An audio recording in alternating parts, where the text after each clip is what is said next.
It's been exactly 1 year since I resigned from my job as a managing director at a Wall Street bank. A crazy decision to leave a role that took me 20 years to achieve and had a 7-digit compensation package. Today, I'm going to give you an inside look at what my day was like as an executive at a major bank and how it compares to my day now as a full-time entrepreneur and YouTuber. At the end, I'll share with you what I've learned and whether walking away from that kind of money was actually worth it.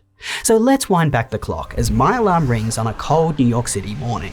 It's 7:45 a.m. Groggily, I reach to turn off the alarm, still feeling the effects of the sleeping tablets that I took the night before. But there was no time to waste. It was a mad dash to get dressed and get on my way. Everything was timed to a fine art, and within minutes I'd be downstairs grabbing my coffee. After, it would be off on my 45-minute journey into work, which frequently involved being packed into a subway car during the morning rush. During the trip, I'd make the most of the time by catching up on emails that came in during the night. For example, a presentation was completed and now required my review. But it was once I walked through those big glass doors at the front of the office that the real craziness began. Back-to-back meetings, multiple people waiting outside my office with questions, instant messages popping up and emails pouring in. I'd literally be on a conference call while someone was in my office while simultaneously responding to people on my computer. Even if a meeting ended early, there was always another to switch to. When you are an executive at a large corporation, there is constant context switching. 1 minute, I'm walking a group of software developers through our upcoming tech roadmap. The next, I'm discussing fraud defenses with operations staff. And after that, I'm approving compensation packages for new hires. Each of these topics requires extreme concentration, and you have to know the material to add real value. If you've ever played a real-time strategy game like StarCraft, you'll know what this is like. From 9 a.m. till 6 p.m, the pace didn't let up. It was relentless, and finding time to do any actual work required my assistant to block out part of my calendar and defend it like her life depended on it. But I must admit, I loved the pace. I felt valued at the bank, I felt my opinion mattered, and I felt listened to and heard. Plus, I spent every day surrounded by good friends. As the day rushed past, I attended meeting after meeting, mostly composed of project planning and HR meetings, as well as some strategy presentations. Regular HR meetings were a constant fixture on my calendar, as something just always pops up when you manage a large number of people. And I personally chose to do regular strategy presentations to motivate the staff and our partners. That's because day-to-day tasks at a large corporation, they can be very mundane. People work so much harder if they understand their overall purpose and the meaning of what they are working on. So I tried to prioritize these so that the staff felt valued. Anyway, throughout the day, I managed to take around 3 breaks, 2 to go get coffee and 1 to grab lunch, which I ate at my desk while on more meetings. My assistant would have got these for me, of course, but I welcomed the walk. In fact, I'd often use the time to take junior staff with me for a catch-up. This enabled me to cut through the layers of bureaucracy and hear directly what was going on. Plus, I felt these interactions were motivational, giving staff direct access to someone senior at the firm. All of a sudden, it was after 6 and time to head out. If I was able to get out earlier, I'd try to go for a swim with my swim team, something I did manage to do at least once a week. Even on the days that I did go straight home, by the time I walked in the door, I was often just too wiped to do anything at all. It's hard to explain the mental exhaustion that comes from days of intense concentration. I seriously don't know how parents live this life, where they have kids to look after when they get home. Anyway, what I haven't mentioned is my baby, my YouTube channel. Although much of the filming was done on weekends, at least 2 nights a week, I'd have to soldier through and work on upcoming videos. Too tired and busy to cook, I'd order delivery once again for dinner. Anyway, when I finally hopped into bed, it was often well after 10 p.m. I'd play a handful of video games or watch a little TV to relax. As the dreaded midnight rolled around, I was often just still too wired to sleep, overthinking issues from work, many of which were political. Nothing keeps you awake more than overanalyzing the latest passive-aggressive email from a difficult person at work. And since I had my work phone on me at all times, those emails could come in any time. So once again, I reached for a cocktail of sleeping tablets to get to sleep. But that life is now just a distant memory. This morning I didn't wake up to an alarm, nor did I feel drowsy from taking sleeping tablets the night before. I woke up naturally around 7 a.m. feeling rested and excited to start the day. This time though, I ease into the day at a more leisurely pace. After getting ready, I go for a short but scenic drive to a local coffee store. Mountain views and perfect blue skies, a common occurrence here in Arizona. I sit for around an hour, savouring my coffee while responding to emails. I review our analytics or connect with team members overseas. After that, I feel ready to make the most of the day. Now, 2 mornings a week, we start with a team meeting. Our only meetings of the entire week. One is our video production meeting and the other our tech team meeting. In the video production meeting, we go through each video's progress to ensure that everyone knows exactly what tasks they need to complete. We use a sophisticated project management system to track all of this, which, by the way, I'm happy to walk you through in another video.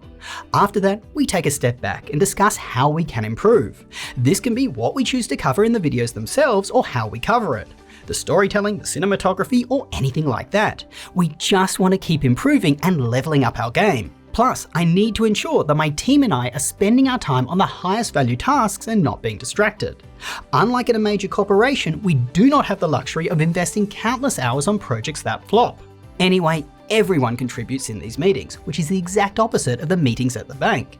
There, it is not uncommon for 50 people to be on a call and no more than 10 people actually speak. The tech team's meeting is similar, but instead of videos, it covers our custom-built software, like our website. Roadmaps, tech architecture, UX design, bug fixes, and that sort of thing. The rest of the day is spent doing actual work. If I do have a video to film A-roll for, i.e. me speaking to camera, that is what I do next. That's because trying to speak perfectly while reading a bunch of technical data from a teleprompter and making the whole thing look natural is extremely exhausting. So we try to get that done as early as possible, while I and all the other presenters are still fresh. The rest of the day tends to vary, but normally I get to do 1 or 2 other major tasks: writing scripts, performing research, or reviewing videos. If the team doesn't need me, some days I'll take the opportunity to go back to a coffee store and just write scripts from there. I find the change of environment helps me focus and feel fresh. And approximately 1 or 2 lunches per week, I'll go for a swim with my local swim team. Most days, I finish work at around 6:30 p.m. and head straight to the gym for a workout, at least on the days that I don't swim, that is. After that, I'll make dinner. For health reasons, I try to prepare most meals at home now, but occasionally I'll grab the laptop and take it to a local restaurant while doing a little extra work. Finally, around 9, I make sure the house is clean, neat and tidy and head to bed. Then I spend 2 hours just simply relaxing, catching up with friends from Australia, playing some TFT or watching shows. And a little after 11, it's lights out. Just by comparing these 2 different lifestyles, the following is obvious. I am much happier now. I'm doing a job that I find much more fulfilling, helping people make decisions that really matter to them, whether it's a major purchase or their career choices. Plus, every moment that I work, I see real value being created. And I have more time now too. I'm no longer trying to do 2 jobs at the same time, a full-time job at a corporate and then a passion job in the evenings and weekends. Plus, by living in Arizona, I spend far less time commuting than I did in New York City. And the commutes are just more enjoyable. No more overcrowded subways that are often delayed, causing me stress. In fact, I actually spend more time working on my business now than the hours that I used to put into my full-time job. But I still have extra time to spend on other things, like eating healthier and doing more exercise. And because I love what I do, sitting down as the sun sets at a beautiful cocktail lounge to write a script for a video, it doesn't feel like work anyway. At the end of the day, the greatest heist that the corporate world has ever pulled is making their employees think that they can't be successful chasing their dreams. The truth is, you can. A chunk of that salary that you're earning is just lost on the expensive location that your job requires you to live in.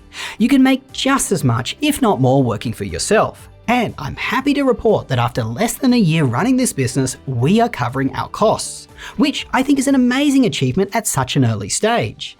And this leads me to my closing thoughts. I would not have been this successful without the experience of working for such a long time in a large corporation.